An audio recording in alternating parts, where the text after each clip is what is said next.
Hello friends, welcome to Creative Medicine. In this lecture, we will learn about Lower esophageal sphincter pressure. Factors which decrease the lower esophageal sphincter pressure. First we will see factors which decrease the lower esophageal sphincter pressure.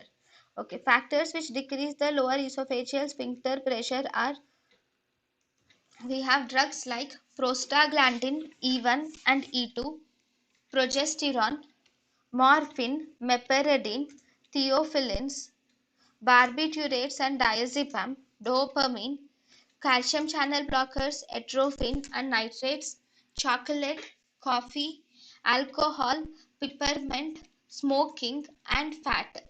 Factors which decrease lower esophageal sphincter pressure are prostaglandin E1 and E2, progesterone, morphine and meperidine, theophylline, barbiturates, diazepam and dopamine, calcium channel blockers, atropine and nitrates, chocolate, coffee, alcohol, peppermint, smoking, and fat decreases the lower esophageal sphincter pressure. thank you and thank you for watching.